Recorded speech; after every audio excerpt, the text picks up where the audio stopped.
I've had the bike in the garage for a few days. This is my super cheap limited, got it wrecked. Had the frame repaired. It's been a few days since that's been done, but there's still a few things that needs to be addressed before I can get this bike completely back on the street. Right now, it's the engine. So the engine has a crack in the engine case. Luckily, it's not on the inside. So the plan today is to get some handlebars on this bike because it is really hard to move without the handlebars on it. And we're gonna lay the bike over, and then I'm going to take the left frame rail off, and I'm gonna have a mobile welder come out here and fix this crack on the bottom of the engine case. We're gonna take some stock drag bars that Mike sent me. Thank you for these bars. They're gonna help out a lot. This piece goes over the handlebars. This also holds the rod command screen. Pretty simple process. Set that like that in the grooves. This goes on top. All right, I think that's gonna do exactly what we need to do. Next is the floorboard, one bolt holding this. I'm gonna take this off because when I lay the bike over, I don't want this to be stressed more than it needs to be.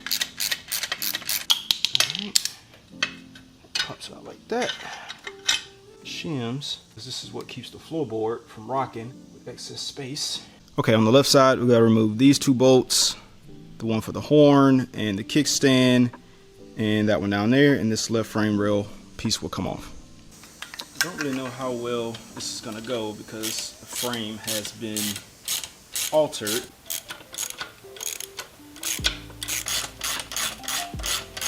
There's still two down there, one in front of the kickstand and one behind it. The one behind it is where everything is kind of jacked up. But we're gonna lay the bike on its side. Now, what I'm gonna do is use this to make sure that we're not scuffing anything up. And we're gonna put this block of wood under that that right floorboard, so it doesn't lean too far over. And for the record, this is all in theory. I have absolutely no idea if this is gonna work or not, but we're gonna try it anyway. We'll go like this, and we're gonna gently lay it down, and we're gonna hope for the best and prepare for, well, we're not gonna prepare for the worst because that ain't a part of the plan.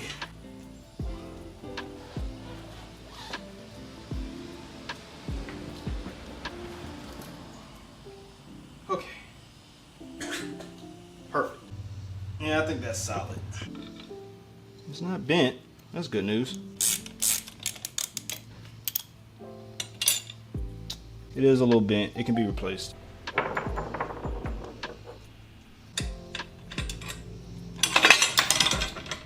Oops. So far, everything is going according to plan.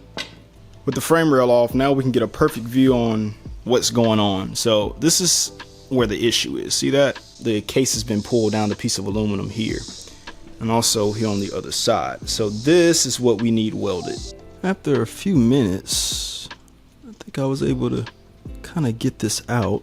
This is the plug that goes in the engine, and the bolt goes through the frame rail, and this is how it holds the motor in. Well, one of several bolts that holds the engine in. I'd imagine it would be a little bit easier to weld it if that wasn't in there. Now it's just waiting for the welder to get here, and hopefully they can put this back where it needs to be and everything lines up like it's supposed to.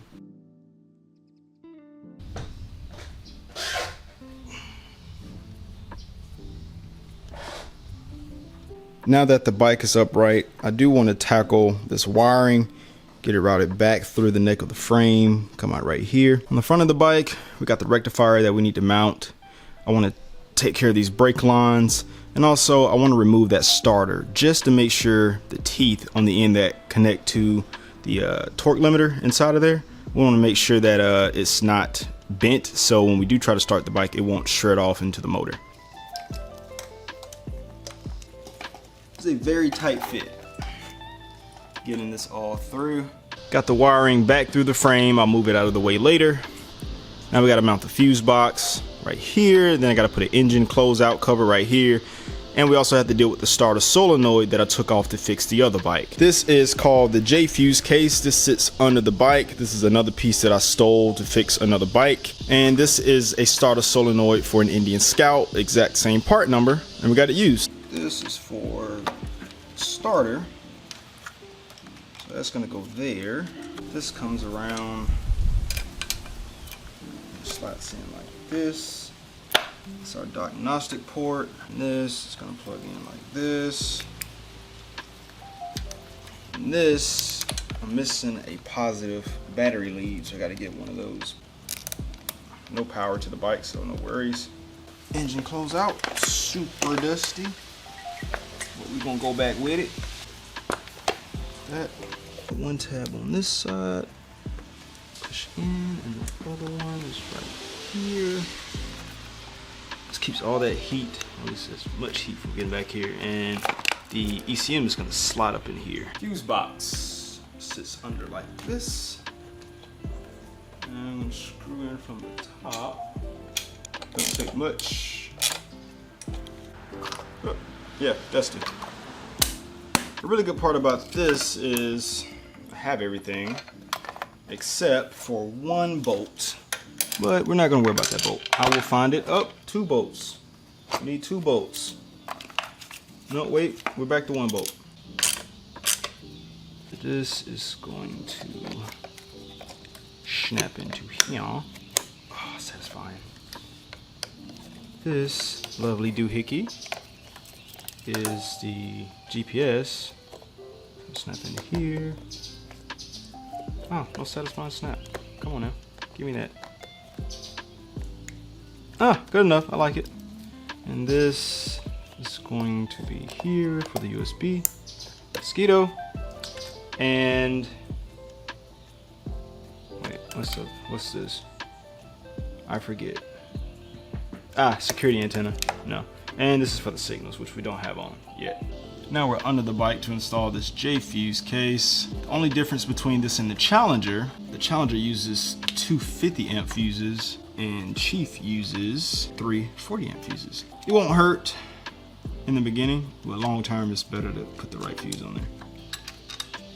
Thank you, Indian, for making your parts somewhat and mostly interchangeable. Please continue to do that. Normally I do this on the jack, but no excuses. It's done.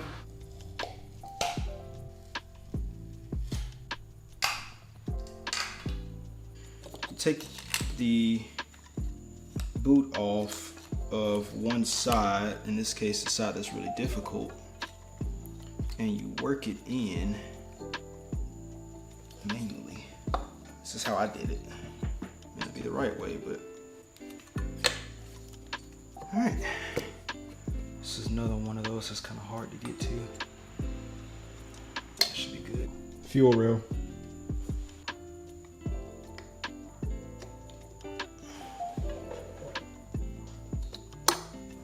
Breather tube.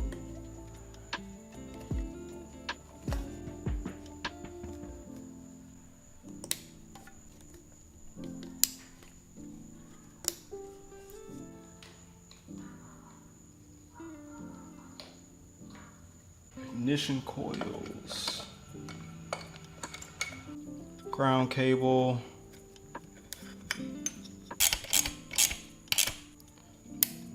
I really like how they match the markings here to show you which way these go in.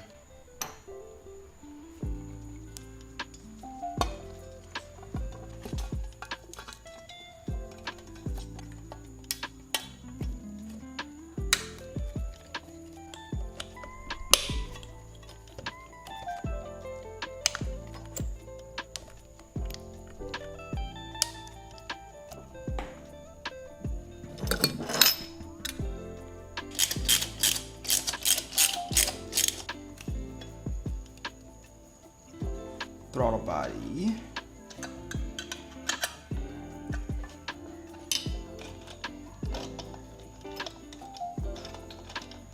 Torque value, I could go look it up, but honestly, I know where too much is at that point. Clips in. Hook this hose up in the back. All right. Then we gotta push this on. There we go. Just have to work it. All right, gotta put the air filter in and the cover and the seal, gasket, and this is done. This air filter, you may think, why not use a new one? This bike only has 500 and 50 miles on it. So it's essentially brand new. So a lot of these parts, man, they haven't even been broken in. So as long as the air filter is clean, I'm gonna reuse it.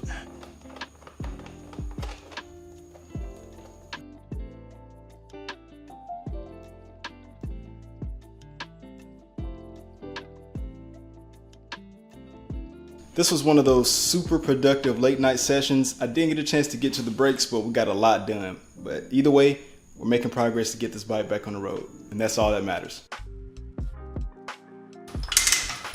So what I'm doing, I'm gonna take this out because I'm not sure if the starter is good or not, because what I don't want is for the starter to have issues when we do fire it up, and then it ends up shredding material in the engine, which of course that's gonna require a teardown, and we don't want that. Alright. So we'll just let that go like that.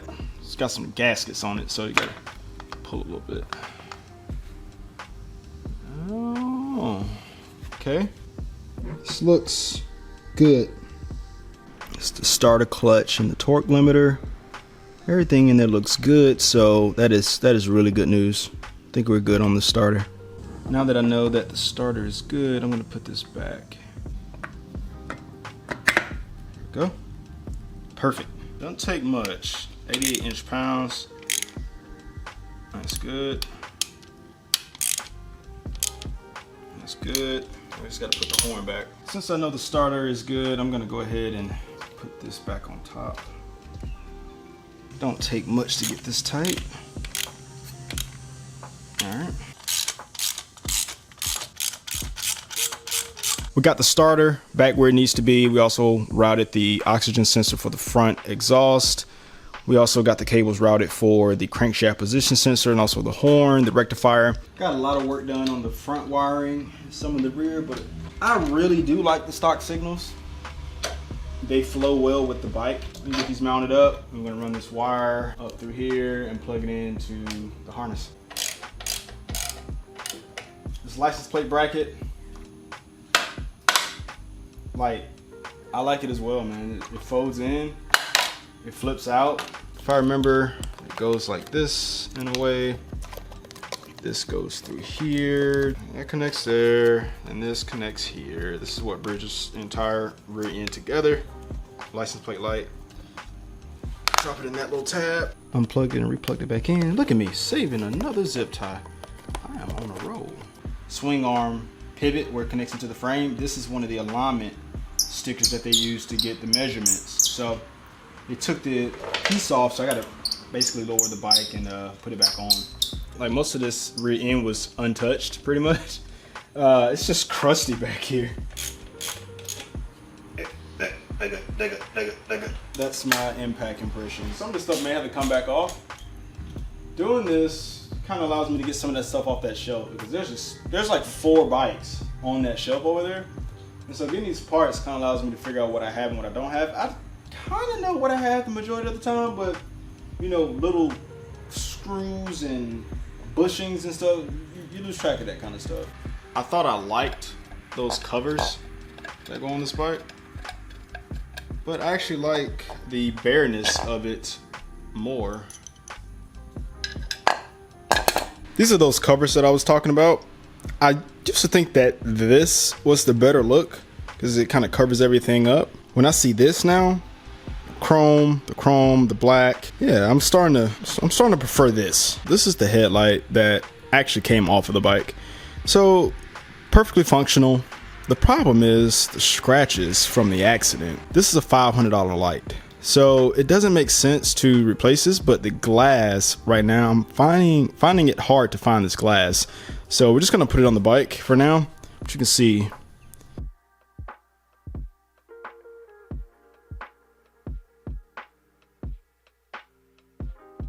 I've been diving a little bit more into wiring and connectors.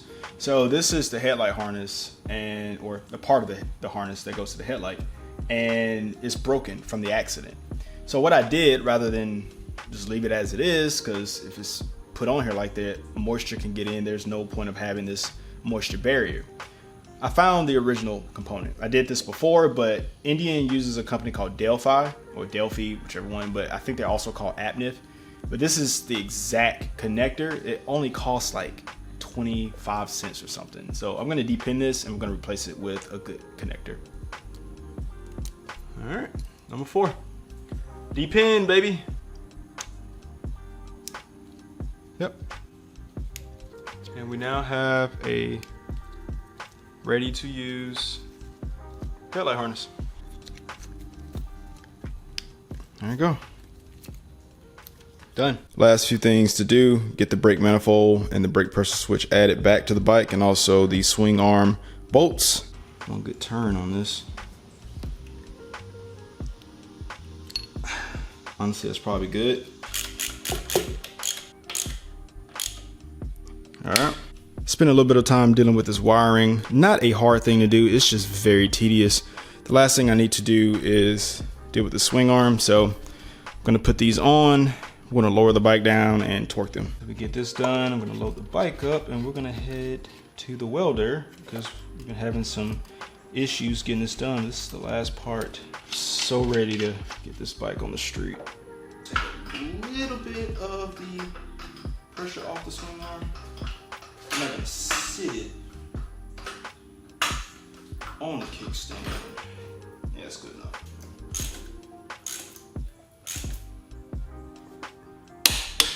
Done.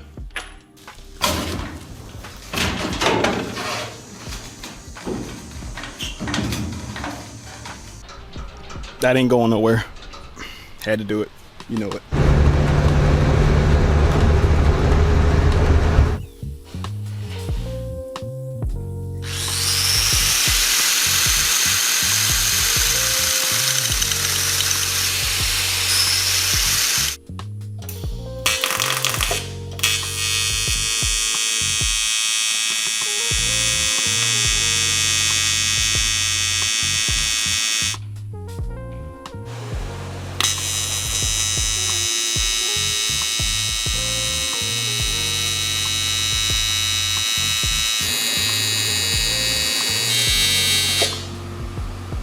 But it's hard to get in these cracks to clean all this out.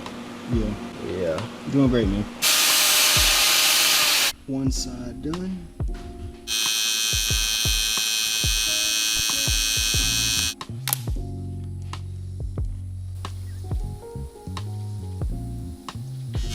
He's just about done with the welding. I tell you, this stuff takes patience, skill, and just time.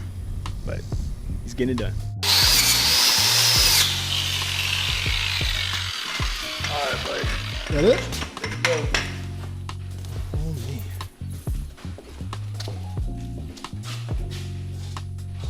Looks good as new, brother.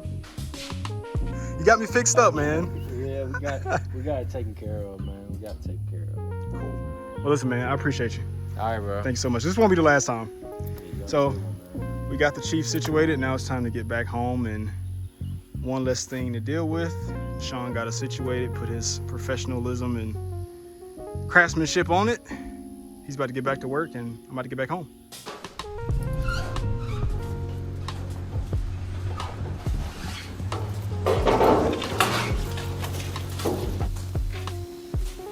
And we're back.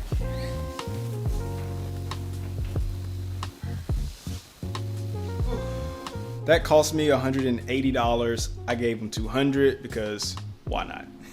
I love supporting people like Sean that's also doing what he loves to do, which is welding, and for me, rebuilding bikes. So I hope you enjoyed that. I'm going to cap it off here so I can continue to do the next part of this. So definitely stay tuned so you don't miss that. But as always, thanks for listening to my story. If you subscribe, which I hope you are, I'll see you in the next one. Peace.